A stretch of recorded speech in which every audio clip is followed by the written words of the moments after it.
Nunca consideres el estudio como una obligación, sino como una oportunidad para penetrar en el bello y maravilloso mundo del saber. Albert Einstein.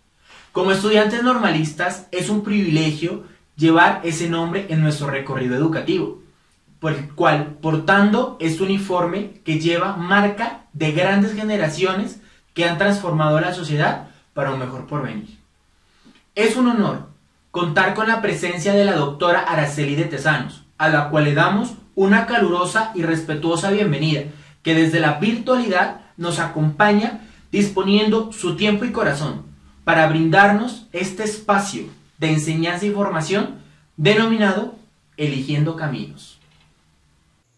La doctora Araceli de Tesanos ha ocupado diversos cargos en Uruguay, Chile, Costa Rica, Argentina y Colombia, iniciando su labor educativa en 1967 como maestra de educación básica en Uruguay.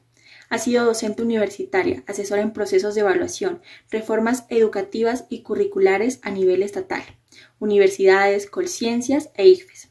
También ha sido integrante de editoriales para revistas especializadas en educación. Hablar de la doctora Araceli de Tesanos se refiere a una de las figuras más prominentes de la investigación en América Latina, su preocupación intelectual y su profundo compromiso con la transformación educativa. Doctora Araceli de Tesanos, bienvenida. Para todos, para mí es buenos días, primero que nada, a todos. Es muy impresionante lo que va a pasar ahora, porque es la primera vez que me pasa así en extenso, que haya tanta gente sabiendo que me está escuchando a mí. He estado yo como, en veces anteriores, he estado yo como escuchadora y no como participante en reuniones grandes, pero es la primera vez que me toca a mí hablar ante mucha gente que no le veo las caras. Entonces, eso es una situación muy, muy compleja y que uno al final va a tener que ir acostumbrándose a que sí es nomás, ¿sí? Por lo menos hasta que encuentren la famosa vacuna, porque yo no podré salir de mi casa hasta que no encuentren vacuna. Entonces, así que yo tengo todas las velas prendidas para que la vacuna pase rápido, así yo puedo subirme en un avión otra vez. Entonces, eso es muy importante.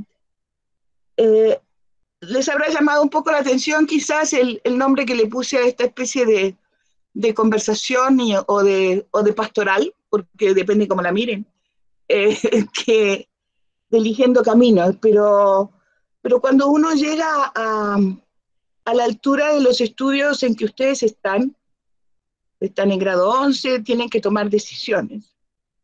Y son unas decisiones que van a comprometer una parte importante de su vida. Es decir, quizás no la totalidad de la vida, pero sí una parte importante. Eh, yo, ustedes quizás puedan tener, porque viven en un mundo distinto al que yo me crié, al que cuando yo nací, yo tengo muchos años, o sea, acabo de cumplir 78, y uno tenía un cierto vínculo terriblemente estrecho con las decisiones que tomaban los papás de uno por uno, ¿sí? Y generalmente era bastante complicado decir que no. Yo no soy maestra de origen, porque mis papás decidieron por mí que yo tenía que estudiar leyes,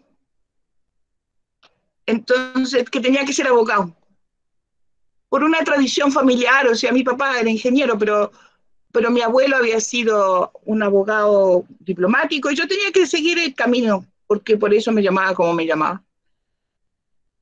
Pero como yo pertenezco a una generación que dio vuelta a muchas cosas en la vida, y hizo muchas rebeldías, algunas buenas y otras no tan buenas, eh, me atacó la rebeldía y cuando yo estaba en quinto año de escuela de leyes, me quedaban 4 exámenes para ser abogado. Decidí que se había acabado las leyes después de mi último examen de derecho procesal y, y me fui a los institutos normales de Montevideo para ser maestra de escuela, con el escándalo familiar correspondiente. Entonces quizás yo no soy un buen ejemplo, digamos, para muchos de ustedes, porque cuando uno decide ser maestra, eh, Y lo que voy a poner en cuestionamiento aquí es muy importante, porque a todos nos hablan de la vocación. Y la vocación es como un llamado, ¿sí? Y el llamado viene como de afuera. Pero el otro día escuchando a un personaje que a mí me gusta mucho y que en realidad es un gran músico de rock que se llama James Tyler, eh, él dijo, le preguntaron sobre su vocación musical y él dijo, no, mi tema no es la vocación, sino la causa sui. La causa sui es una expresión latina maravillosa que quiere decir la decisión de uno mismo. Entonces no es el llamado de afuera, sino es lo que uno decide ser y lo que uno decide hacer con su vida. Esa causa sui es lo que los tiene que llevar a ustedes al camino que quieren seguir. Y ese camino, cuando uno tiene la edad que ustedes tienen, que es la edad a la cual yo entré a la universidad, ¿sí?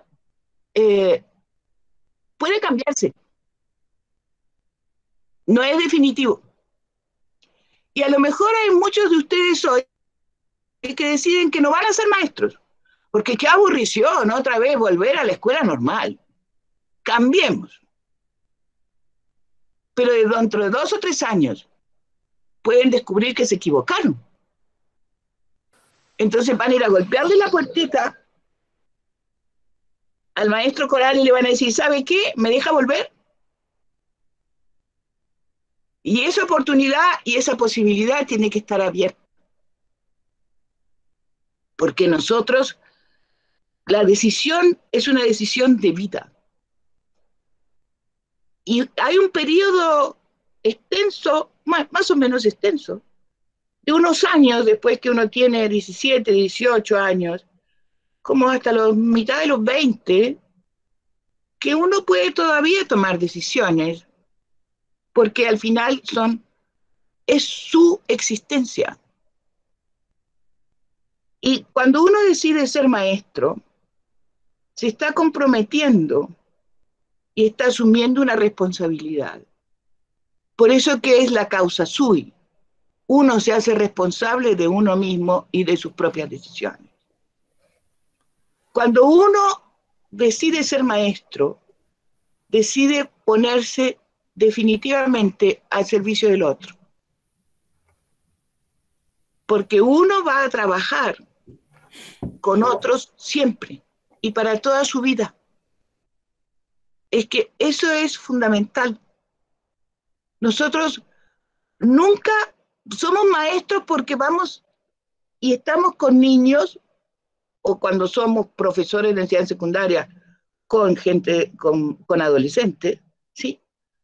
Durante el resto de nuestras vidas. Y eso es lo que tenemos que decidir. Y esos niños que van a estar con nosotros, no los vamos a elegir nosotros. Van a llegar. Y las condiciones de esos niños pueden ser absolutamente heterogéneas. No son solo los niños de este barrio o de este otro, porque nos puede tocar trabajar en muchos lados distintos. Y en todos lados tenemos que asumir la misma responsabilidad, el mismo sentido del deber, el mismo respeto por el otro.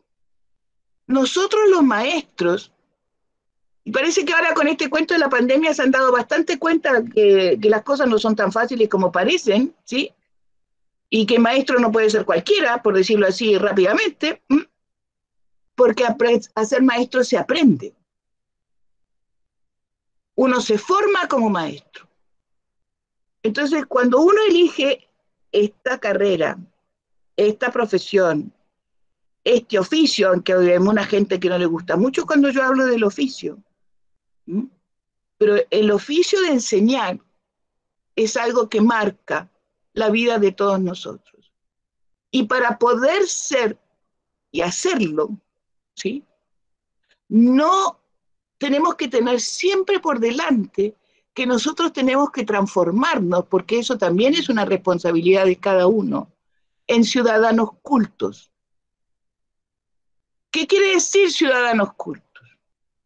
No quiere decir solamente que nos guste Shakespeare, porque pueden no gustarnos Shakespeare y ser muy cultos, sino que quiere decir que somos unos ciudadanos que conocemos profundamente las formas de vida, la historia de nuestra vida, de nuestra sociedad, cómo funciona la sociedad, quiénes somos, por qué somos como somos, porque esas son las preguntas fundamentales que uno se tiene que hacer para volverse culto. Porque ser culto es estar realmente comprometido con la vida y con la sociedad en la que vivimos. Cuanto más podemos conocer nuestra sociedad, más posibilidades tenemos para transformarla por el buen camino. Es decir, porque la idea de que los maestros somos unos ejes fundamentales para hacer el mundo y del mundo, para nuestros muchachos, un lugar cada vez más amable, que parece que no nos ha ido muy bien en esa tarea en realidad. Pero uno tiene que seguir peleando porque uno no puede quedarse, ¿sí?, con la imagen, sino que tiene que tener unas prácticas de vida absolutamente coherentes con lo que dice. Y es quizás una de las cosas más difíciles. Es decir, la escuela normal les va a dar a ustedes una identidad, un modo de ser, una forma de actuar que es propia de ella, es propia de la escuela normal. Los maestros somos normalistas, porque seguimos una vieja tradición que partió en el siglo XVIII. Nosotros nos formamos en una escuela que nos enseña a enseñar. Y cuando decimos que nos enseña a enseñar, a través de ese saber enseñar, es que nosotros formamos a las generaciones que siguen. Una pequeña responsabilidad que tenemos. Y en esa formación de las generaciones que siguen, se juegan muchos destinos que a veces nosotros no sabemos en qué van a terminar.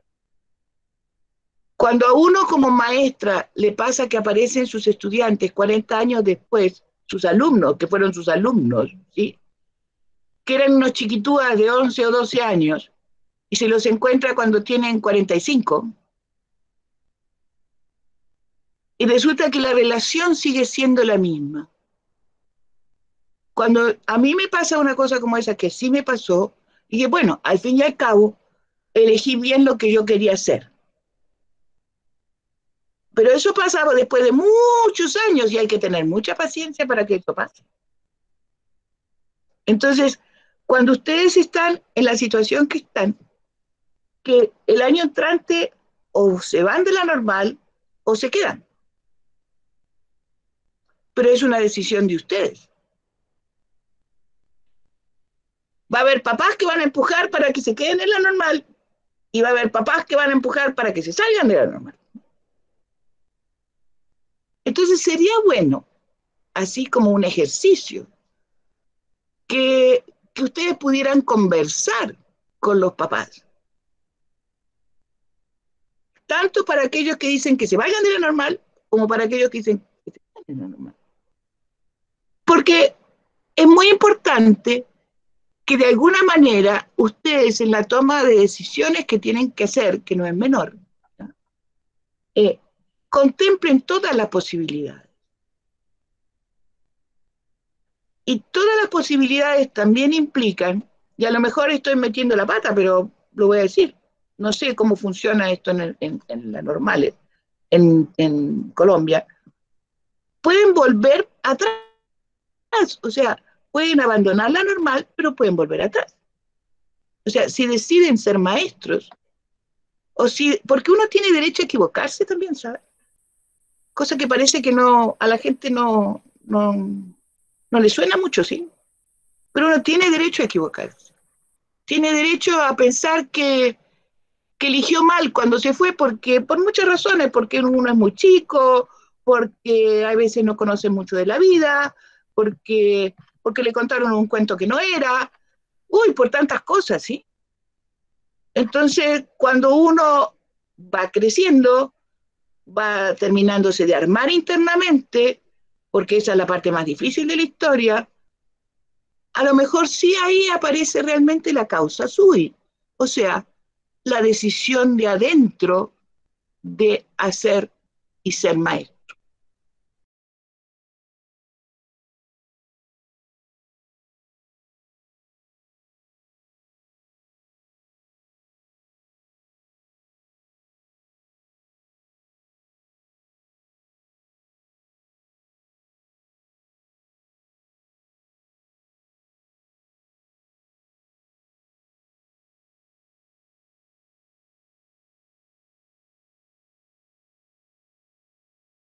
El mundo antes de marzo era uno, y después de no sé cuándo, porque a esta altura no se sabe cuándo va a ser el cuándo, no va a ser el mismo.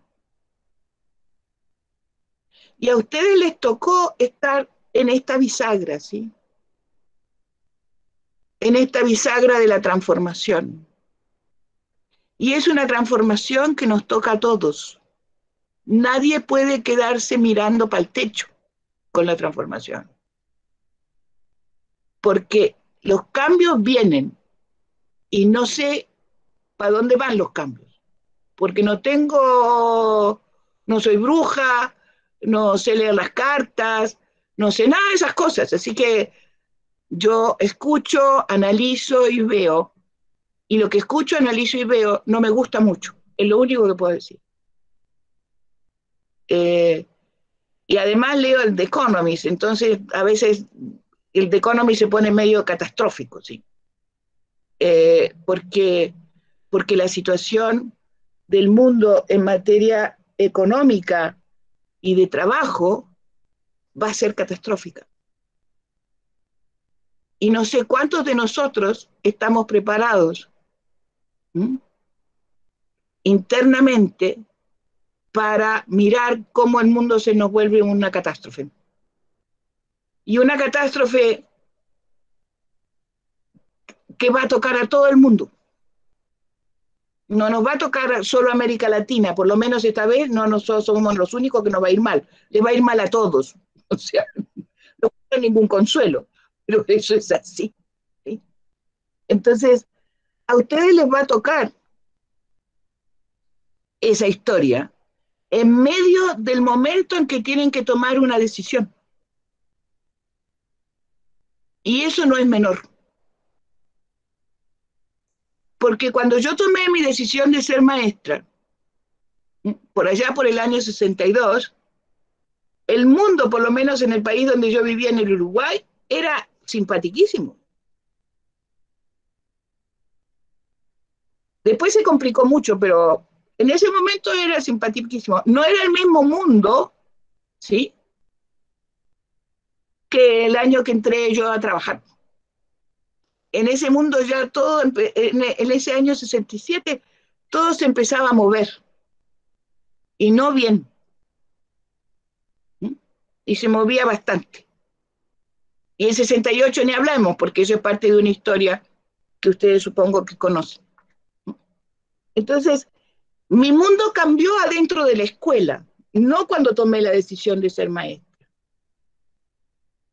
El mundo de ustedes va a cambiar en el momento en que toman la decisión. Y eso hace una diferencia.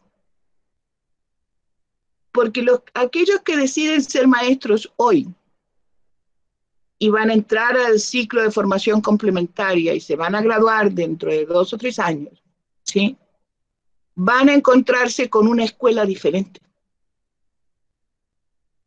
La escuela no va a poder ser nunca la misma, como no pudo ser la misma después del año 68. Porque las cosas culturales cambian, no solo son las económicas. Y el año 68 fue un remesón súper fuerte. Porque en el año 68 se movieron todas las estructuras culturales, ¿sí? Todas. Y la escuela tuvo que hacerse cargo de que esos niños que nosotros teníamos en la escuela en ese año no iban a vivir en el mismo mundo que nosotros habíamos vivido. Hoy está pasando exactamente lo mismo, con un hecho que además agrava la situación, es que el cambio no solo va a ser cultural, sino también económico. Y si nosotros tenemos en las escuelas públicas, que es donde a uno le gusta trabajar, niños en situaciones muy complejas, las situaciones de esos niños se van a hacer más complejas todavía. Y eso no podemos perderlo de vista cuando tomamos la decisión de ser maestros. Nosotros tenemos que ir pensando que cuando decidimos hacer lo que vamos a hacer, es decir, enseñar y formar, tenemos que estar súper enterados, comprometidos y haber reflexionado sobre la realidad en que vivimos. Pero la de verdad, no la que cuenta la tele. Porque la tele es muy mentirosa. Entonces, ese es un tema no menor, cuando uno decide y toma la decisión de ser maestro de escuela hoy, que no tiene nada que ver con la decisión que uno tomó antes. Cuando a mí me tocó tomar la decisión, o a Janet o a Andrea le tocó tomar la decisión, son otros momentos de la historia de las sociedades en que vivimos. Entonces hay que ser muy cuidadoso con la decisión que se tome. Y como le digo, no es definitiva. También es muy importante, desde mi punto de vista, en este proceso de la elección, que tengan muy claro las posibilidades que les da el ser maestro. Porque para muchos es una carrera que no tiene futuro. Yo lo he escuchado, las veces que lo he escuchado. ¿Mm? Y yo creo que el futuro se lo hace uno. No se lo hace el entorno solamente. El futuro se lo hace uno en la medida que uno es capaz de conocer en profundidad su entorno, el lugar donde vive y lo que quiere ser. Porque las decisiones de lo que uno quiere ser las toma uno. Y aprende a cómo tejer para poder llegar a donde uno quiere. Y a darse el tiempo. Ese que dicen ahora que todos los niños están perdiendo, cosa que no es cierto, y a darse el tiempo para llegar a donde uno quiere llegar. Alguien me dijo una vez, y a mí me enfureció, pero tenía razón, era mi vieja maestra de pedagogía, que por ejemplo para ser maestro de maestros, uno no puede serlo cuando uno sale de la universidad, y mucho menos cuando uno sale de la escuela normal, porque uno tiene que acumular vida, experiencia, conocimientos, para llegar a ser maestro de maestros. Y ella tenía razón, mucha razón. Claro que lo hizo de mala manera, pero no importa. Tenía razón. Y hasta el día de hoy yo le agradezco eso que me dijo. Porque para poder hablar del oficio con una cierta precisión, con un cierto conocimiento, los años en este caso son muy importantes. Cuando uno es joven y buena moza y está en la escuela, lo pasa fantástico porque inventa cosas todos los días. Porque ya dije antes que para mí la escuela es el lugar donde se pasa bien. Se pasan bien los maestros y lo pasan bien los niños. Si uno va a contrapelo a la escuela, mejor se va de la escuela porque no es su lugar. ¿Sí? Y si los niños llegan con cara de, ay, larga, así, quiere decir que uno no está haciendo bien las cosas. Los chicos tienen que llegar a la escuela contentos, con una sonrisa. Es decir, qué buena onda, aquí estoy. Y parece que pasa mucho más de lo que yo me imaginaba y eso me tiene muy contenta. Porque las conversaciones que yo he tenido a través de esta maravilla de la tecnología, los maestros, uno de los comentarios que es más corriente y que me parece fantástico, es que los niños extrañan la escuela, pero no extrañan la sala de clase. Los que extrañan son los compinches, son los amigos. Entonces quiere decir que hay algo entretenido que pasa en la escuela, donde uno se va haciendo un diferente y un igual a los otros, donde uno aprende a respetar al otro. Entonces, esa, esa, esa maravilla se da solo en la escuela. Y la escuela no son las paredes, la escuela son ese tejido de relaciones que se construye todos los días. Porque los nenes no solo aprenden cuando están en la sala de clase, aprenden siempre, en todo momento. Entonces, eso tiene que ser parte, y entender eso tiene que ser parte de mi decisión de ser maestro. Saber qué pasa en ese lugar, en ese territorio de relaciones, que no siempre es un territorio físico, ¿sí? Cuando yo tengo que tomar la decisión de ser maestro.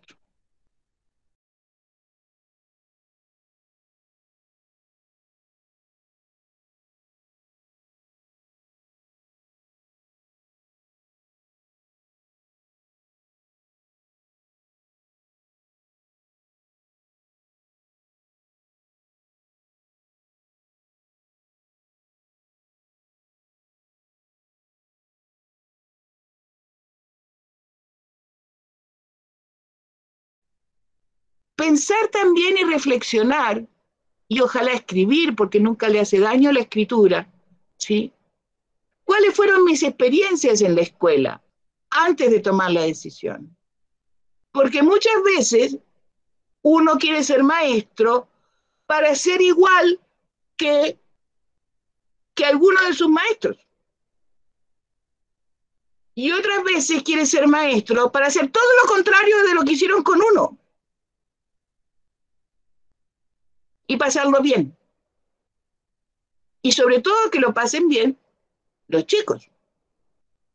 Entonces, esas decisiones, que no son menores, tienen que tomarse racionalmente. Eh, Todo esto, el cuento de la pandemia y las cosas que pasan y demás, a veces exilian a la razón del mundo del entorno, ¿sí?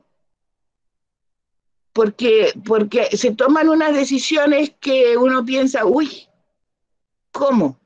¿Mm? Entonces, la razón es una buena compañía.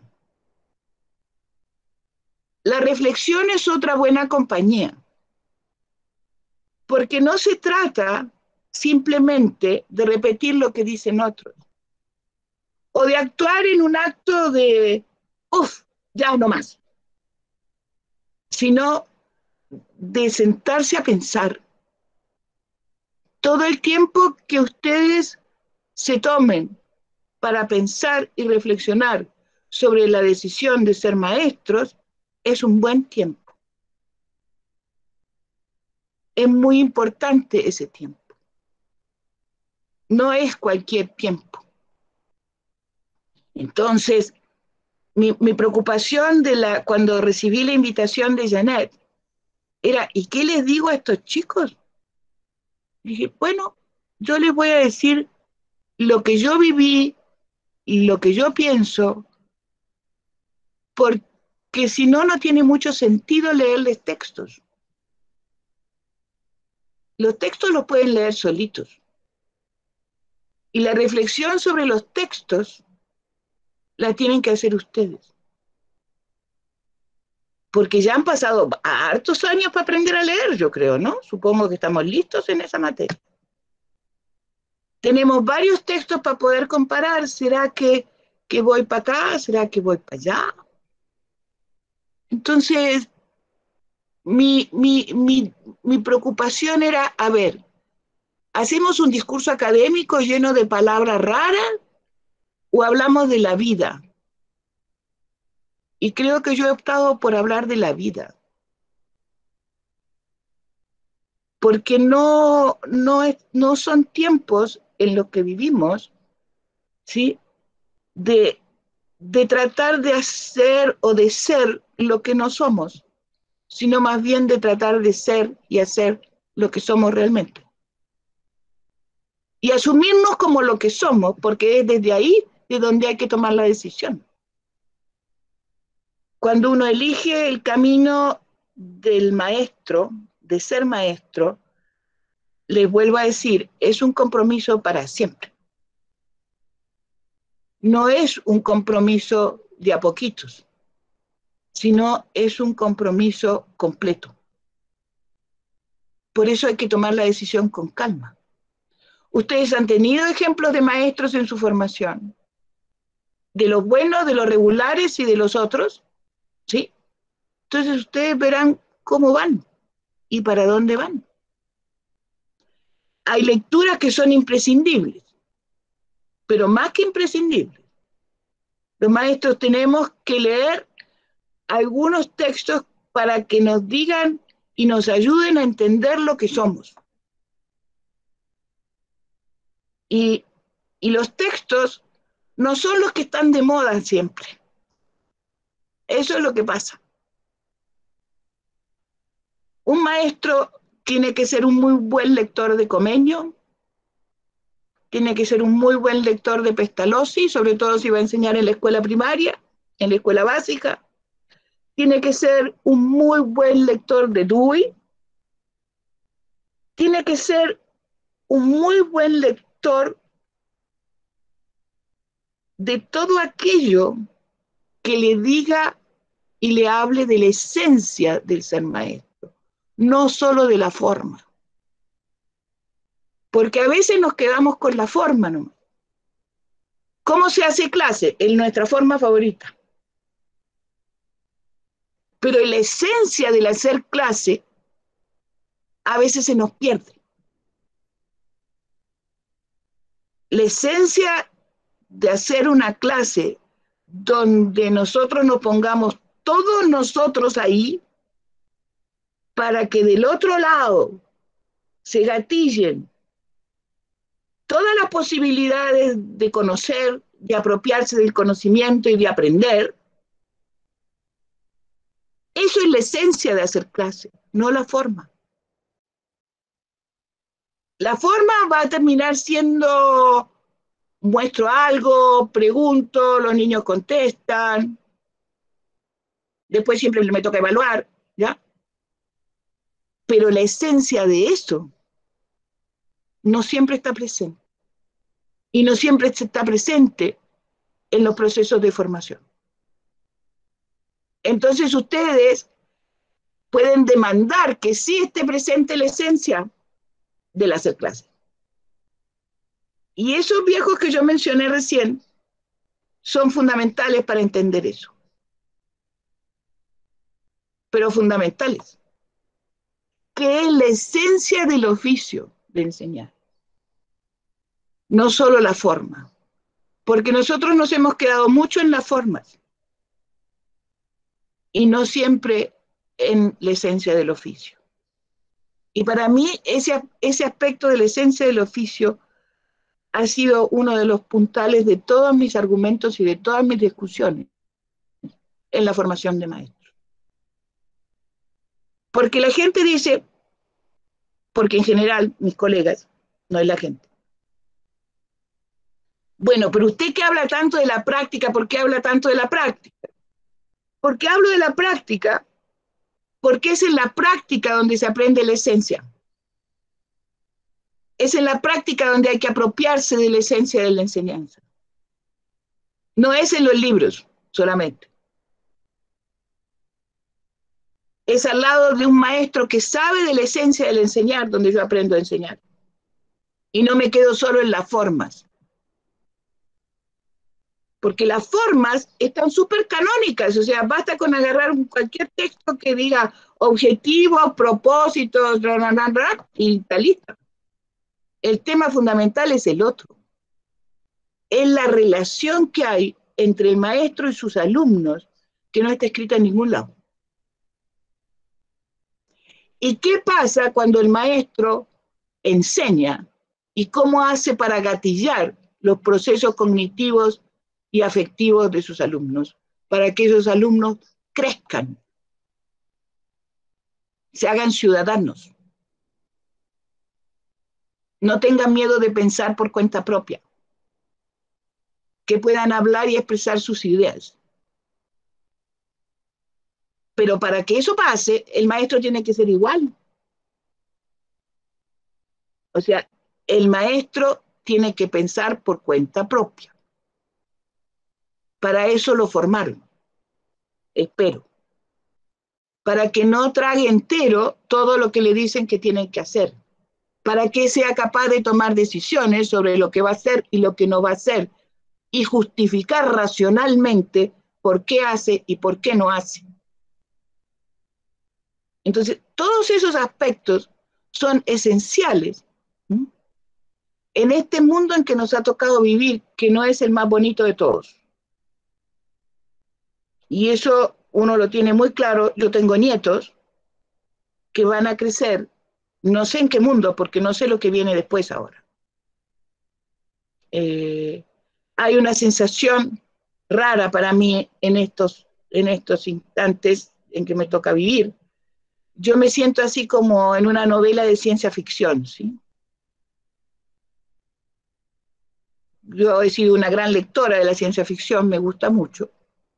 Entonces me siento así como en la nebulosa de Andrómeda de Asimov, no sé para dónde voy. ¿Sí? Es algo que me cayó encima y, no sé.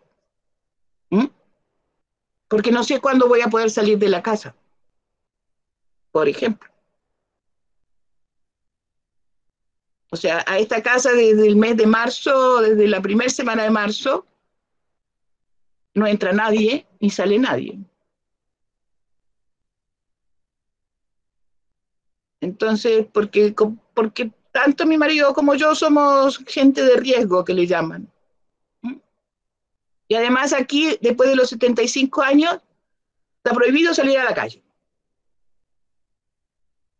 Nos encerraron a todos los viejitos. Entonces, en Colombia desde los 70, está peor todavía. Entonces, está más seria la cuestión. Entonces, eso hace que una situación como esta se vuelva realmente como de ciencia ficción.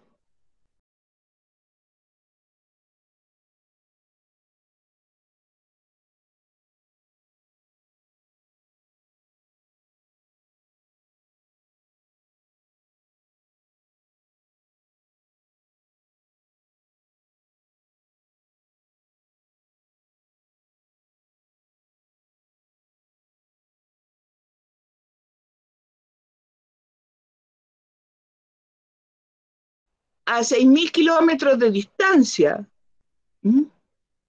tener 200 personas delante sin tenerlas. Entonces, cuando hoy en día esta historia de que los maestros están muy abrumados, y los entiendo súper bien que estén abrumados, por el uso del internet, de las pantallas, de los teléfonos y de todo lo demás, eso nos tiene que llevar a reflexionar a que ser maestro hoy es muy distinto que ser maestro en febrero de este año. Si no es tan lejos la diferencia. Y yo creo que también tiene que llevar a reflexionar a las escuelas normales en el proceso de formación de esos maestros. Porque no va a ser lo mismo. La pantalla entró para quedarse. No entró así, chun, chun, y se va a ir. No, va a estar ahí. Quizás un poco escondida a veces, quizás un poco menos escondida a otras, pero va a estar ahí.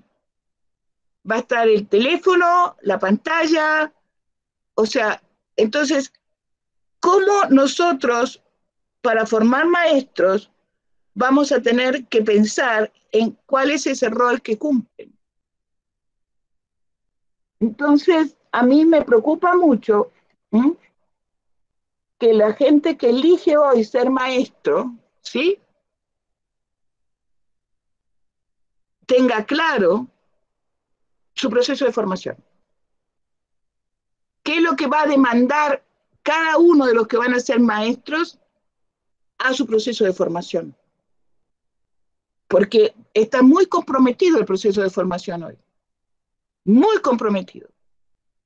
Porque está enfrentándose a una situación inédita, que es pensar en una escuela que no se sabe cómo va a funcionar después de la pandemia.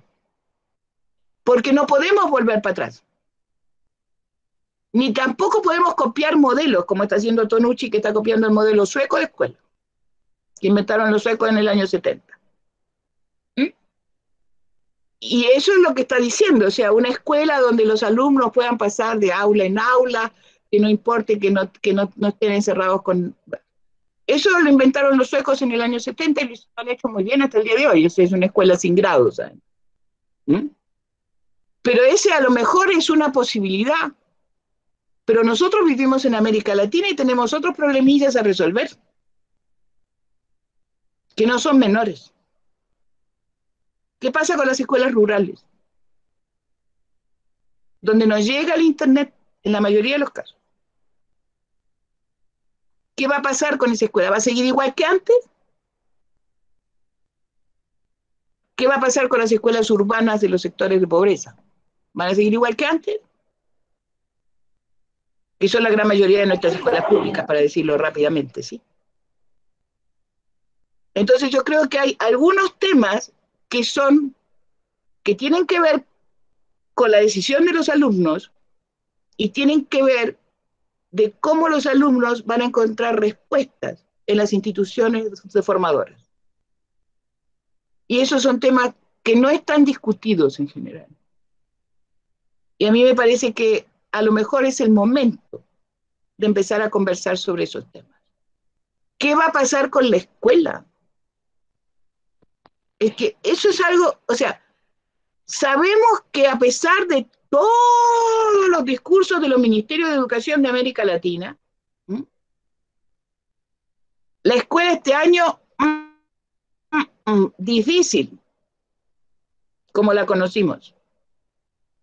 Porque es bastante obvio, mirando y leyendo las noticias con mucho cuidado, que los países que se han abierto, las cosas no han ido tan bien como dicen. Se han aumentado los contagios, ha habido problemas, ¿sí? Lo que pasa es que a veces desde los aparatos administrativos se juega con la apertura de la escuela para mostrar que existe una normalidad. Porque la escuela es como la normalidad misma, o sea, los nenes van a la escuela, los papás van a trabajar, todo funciona súper bien, ¿ya? Pero no está funcionando bien. Y la escuela va a ser muy difícil que pueda abrirse. Aquí en Chile se está hablando de que quizás se abra en septiembre, quizás. Y con unas condiciones exóticas, unos cursos sí, otros cursos no, no sé, un cuento complejo. Pero ese tema, por eso que a lo mejor tenemos que aprovechar esa posibilidad de que no se sabe cuándo se van a abrir, de volver a pensarla a la escuela, de ir buscando formas distintas de hacer escuela y de buscar formas distintas de ser maestro. Porque eso es lo que se nos va a demandar. ¿Mm? Porque la escuela tiene que ser necesariamente ese espacio donde después de las vivencias que han tenido los muchachos, sea diferente de lo que dejaron. Claro que lo más importante va a ser que estén los compinches ahí y los amigos, de eso no tengo ninguna duda. Pero los maestros tendríamos que ser capaces de pensar en esa compinchería de los muchachos que tanto extrañan y de valorarla y de pensar cómo esa compinchería, ¿sí?, hace que el pasarlo bien signifique aprender mejor.